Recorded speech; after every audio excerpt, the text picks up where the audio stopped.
नमस्कार। बीड जिल्ह्यातील लेकनूरमध्ये झालेल्या राड्यानंतर आता वातावरण पुन्हा तापण्याची शक्यता व्यक्त केली जात आहे आणि याच पार्श्वभूमीवर मराठा आंदोलक मनोज जरांगे पाटील यांनी दिलेला मोठा इशारा सध्या चर्चेचा विषय ठरत आहे। जे व्हायचंय ते होऊन जाऊ द्या, या त्यांच्या वक्तव्यामुळे नेमकं काय संकेत दिले जात आहेत हा प्रश्न अनेकांना पडलाय। पुढे जाण्याआधी एक विनंती करेन, तुम्हाला आमचे व्हिडिओ आवडत असतील पण अजून तुम्ही चॅनलला सबस्क्राइब केला नसेल तर चॅनलला लगेच सबस्क्राइब करून घ्या। नेकनूर हे बीड जिल्ह्यातील एक गाव जे आपल्या आंब्यासाठी ओळखलं जातं, पण सध्या हे गाव एका वेगळ्याच कारणामुळे प्रकाशझोतात आलंय। हरिनाम सप्ताहाच्या सांगतेच्या दिवशी संध्याकाळी एक छोटासा वाद मोठ्या राऱ्यात बदलला। मिळालेल्या माहितीनुसार एका रिक्षा आणि दुचाकी यांच्यात हलका धक्का लागला। साधारणपणे दुर्लक्ष करता येईल अशी ही घटना होती, पण याच कारणावरून वाद सुरू झाला। वाद वाढत गेला आणि परिस्थिती बिघडत गेली। या वादात रिक्षा चालक, त्यामधील महिला आणि एका लहान मुलालाही मारहाण झाल्याची माहिती समोर आली आहे। ही घटना सीसीटीव्ही मध्ये कैद झाली असल्याचं सांगितलं जात आहे। काही वेळातच दोन्ही बाजूंनी लोक जमा झाले आणि मग सुरू झाली दगडफेक। दोन्ही गट आमने सामने आले। रस्त्यावर तणावपूर्ण वातावरण निर्माण झालं। संपूर्ण परिसरात भीतीचं वातावरण पसरलं। घटनेची माहिती मिळताच पोलिसांनी तातडीने घटनास्थळी धाव घेतली। मोठा पोलीस बंदोबस्त तैनात करण्यात आला।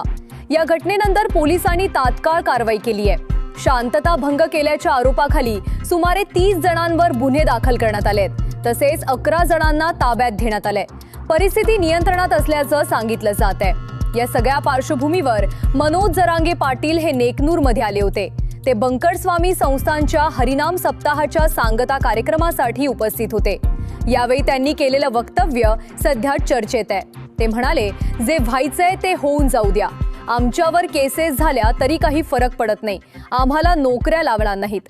त्यांच्या या शब्दांमुळे परिस्थितीबाबत गंभीर संकेत मिळत असल्याची चर्चा सुरू आहे, पण त्याच वेळी त्यांनी एक महत्त्वाचं आवाहनही केलं। 2-4 लोकांच्या चुकीमुळे संपूर्ण समाजाला दोष देऊ नका। त्यांनी स्पष्ट सांगितलं की सर्व समाज आणि धर्मातील लोक एकत्र गुण्यागोविंदाने राहतात।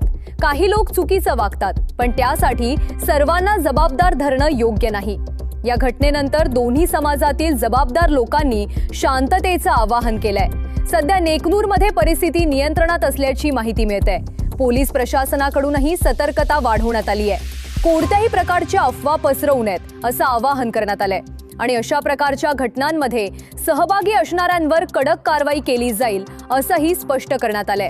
या प्रकरणावर राज्य सरकारकडून मोठं अधिकृत निवेदन अद्याप आलेलं नाही। अधिकृत माहितीची प्रतीक्षा आहे। ही घटना एक मोठा संदेश देऊन जाते।